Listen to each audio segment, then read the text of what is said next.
কামরাঙ্গীরচর থানার বিএনপির ৫৫ নম্বর ওয়ার্ডের আহ্বায়ক শহীদুল হক ভাই, কেমন আছেন আপনি? ভালো আছি ইনশাল্লাহ, আলহামদুলিল্লাহ। আপনি ভালো আছেন তো? আলহামদুলিল্লাহ। শহীদুল ভাই, আমাদের আজকের বিষয় হলো আপনি কারা নির্যাতিত হয়েছিলেন। ফ্যাসিস্ট সরকার আমলে যথেষ্ট নির্যাতন হয়েছেন এবং আপনার ব্যবসা বাণিজ্য মামলা হামলা খেয়েছেন, বাড়িতে থাকতে পারেননি। অনেক আত্মীয় স্বজনের কাছে মৃত্যুর বরণের সময় আপনি তাদের জানাজাও পড়তে পারেননি। অসুখ বিসুখ বা কোনো সামাজিক অনুষ্ঠানও আপনি অ্যাটেন্ড করতে পারেননি। হামলা মামলা হয়েছে, এই বিষয়ে আপনার কি আজকে মতামত? এই সময়ের মাধ্যমে আমার ৫৫ নং ওয়ার্ডের সর্বস্তরের জনগণকে জানাই ঈদুল আজহার শুভেচ্ছা এবং ঈদ মোবারক। এই সময়কেও আমি ধন্যবাদ জানাই, যেহেতু সেলিম ভাই আমি আপনাকে এমনি আপনার বিভিন্ন অনুষ্ঠানগুলো আমি দেখি, আমার কাছে খুব ভালো লাগে।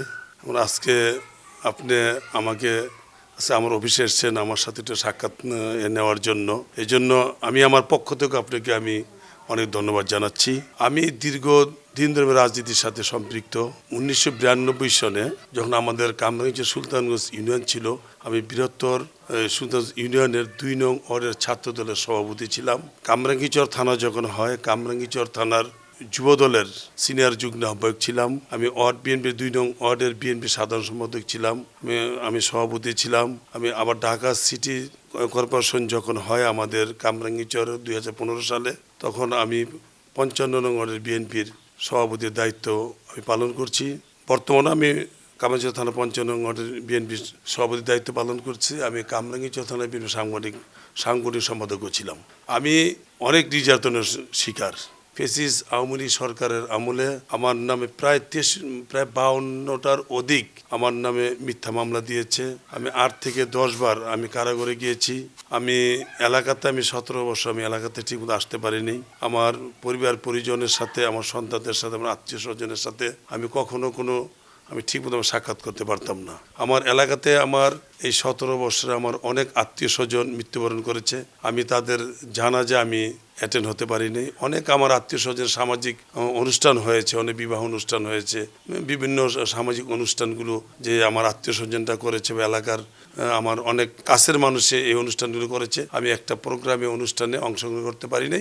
এক ফ্যাসিস্ট সরকারের কিছু দোসর ছিল আমাদের ৫৫ এবং কি থানার কিছু হাসিনার পাচাটা আইনশৃঙ্খলা রক্ষাকারী বাহিনী ছিল, তাদের কারণে আমি এলাকাতে আমি ঠিকমতো আসতে পারিনি। আপনার কাছে আমার একটি প্রশ্ন, এই এলাকার জনগণের ২ নয়নের তারা যথেষ্ট সুনাম জনগণ আপনাকে বলছে এবং বলে যে শহীদুল হক ভাই সুখে দুঃখে মানুষের পাশে আগেও ছিল, বিপদের সময় যখন সরকার ক্ষমতা না ছিল তখনই তিনি ছিল, এখনও আছে। এটা কি আপনার ব্যক্তিগত এমএস নাকি পলিটিক্যাল এমএস ধরে রাখার জন্য? আসলে কি, আমাদের পূর্বপুরুষ এই বিচার সালিশ নিয়ে ব্যস্ত ছিল।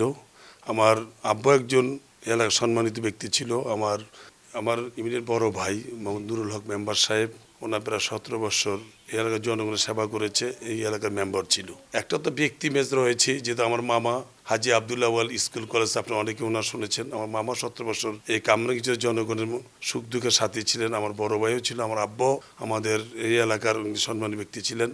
আমি দুই দিক দিয়েই বলতে পারি। এক হলো আমার ফ্যামিলি একটা ব্যাকগ্রাউন্ডে রয়েছে, যেহেতু আমি একটা দল করি, বাংলা জাতীয় দল বিএনপি, এটা আমার একটা বড় একটা শক্তি।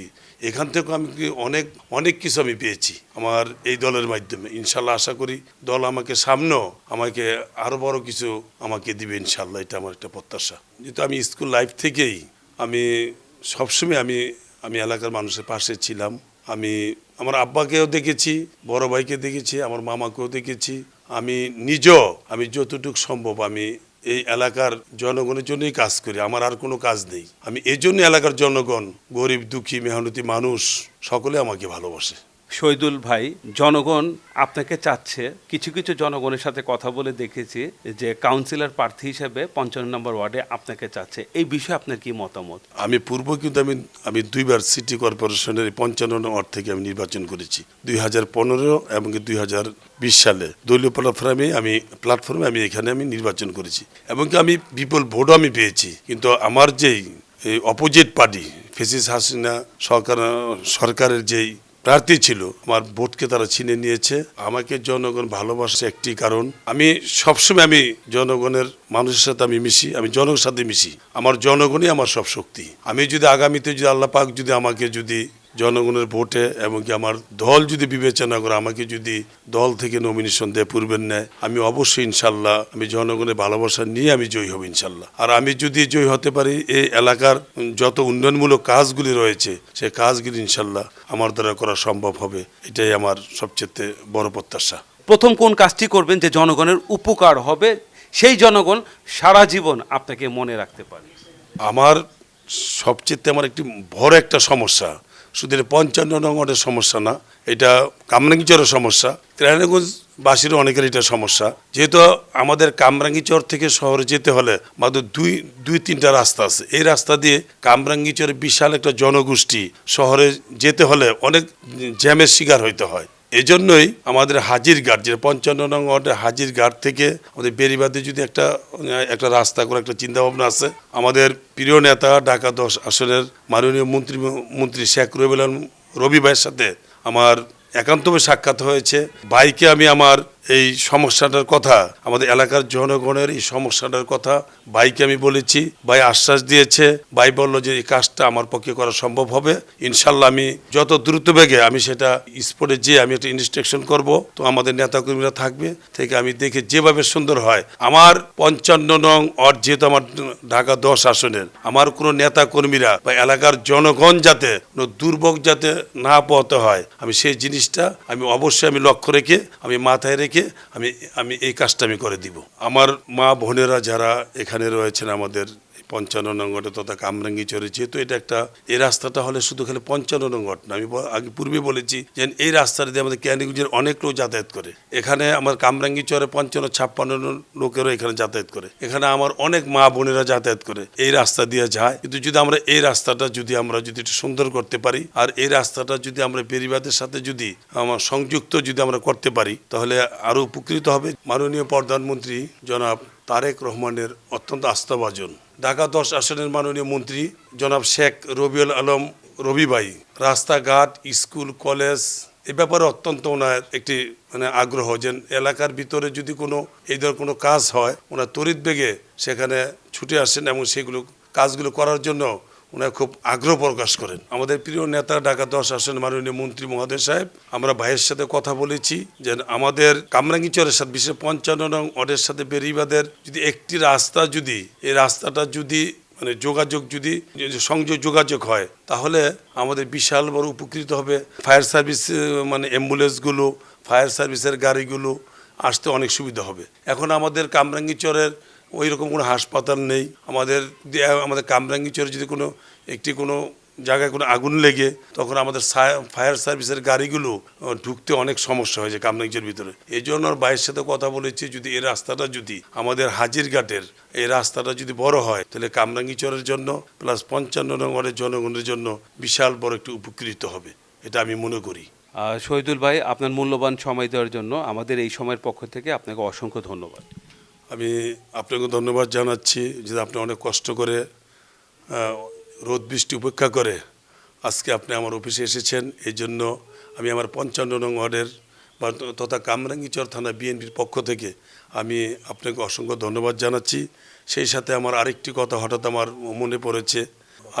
আমি প্রায় সময় আমি ফেসবুকে দেখতে পাই ফেক আইডি খোলে আমাদের কিছু সংখ্যক লোকেরা, আপনারা আমাদের বিএনপির নেতৃবৃন্দের সম্বন্ধে আমরা বিভিন্ন মিথ্যা উৎস আপনারা রটান, যেন আমরা চাঁদাবাজি করি, আমরা বিভিন্ন মানুষের বাড়িঘর দখল করি। এগুলো আপনার থেকে বিরত থাকবেন। যেহেতু আমরা যদি এই ধরনের কোনো কাজের সাথে জড়িত থাকি, এদেশে আইনশৃঙ্খলা রক্ষাকারী বাহিনী রয়েছে, আমাদের কামরাঙ্গীচর থানা রয়েছে, আমাদের এখানে সেনাবাহিনীর ক্যাম্প রয়েছে, আপনার নির্দিষ্ট অভিযোগ আপনারা দেন, আমাদের নামে আইনগত ব্যবস্থা নেই, আমরা সেটা যে কোনোভাবে আমরা সেটা মেনে নিব। কিন্তু আপনারা যদি আমাদের নামে মিথ্যা অপবাদ করেন, এটা আমাদের মনে অনেক কষ্ট লাগে। আমি আশা করি আপনারা এই ধরনের মিথ্যা অপবাদ থেকে আপনারা দূরে থাকবেন। আর আপনারা যদি বারবারই করতে থাকেন, তাহলে আমরা একটা আইনগতভাবে আমরা একটা ব্যবস্থা নেওয়ার আমরা অধিকার রাখি। আপনারা সবাই ভালো থাকবেন, সবার জন্য দোয়া করি, সবাই সুস্থ থাকবেন। আমাদের প্রিয় নেতা ঢাকা 10 আসনের মাননীয় মন্ত্রী শেখ রবি ভাইয়ের জন্য দোয়া করবেন। আমাদের দেশের প্রধানমন্ত্রী জনাব তারেক রহমানের জন্য দোয়া করবেন। আমাদের প্রিয় নেত্রী, আমাদের দেশমাতা প্রয়াত আমাদের নেত্রী দেশনেত্রী বেগম খালেদা জিয়ার জন্য আপনারা দোয়া করবেন। আমার দলের প্রতিষ্ঠাতা সভাপতি ছিলেন আমাদের শহীদ রাষ্ট্রপতি জিয়াউর রহমান, ওনার জন্য আপনারা দোয়া করবেন, ওনার গোটা পরিবারের জন্য দোয়া করবেন, আল্লাহ পাক যাতে তাদেরকে সুস্থ রাখেন, এই প্রত্যাশা আমি কামনা করছি ইনশাআল্লাহ। ধন্যবাদ সকলকে। আসসালামু আলাইকুম ওয়া রাহমাতুল্লাহি ওয়া বারাকাতুহু। মনের কথা বলে, এই সময় সময়ের পথে চলে, এই সময় সমাজের কথা বলে, এই সময় সময়ের পথে চলে, সবার কথা বলে। এই সময়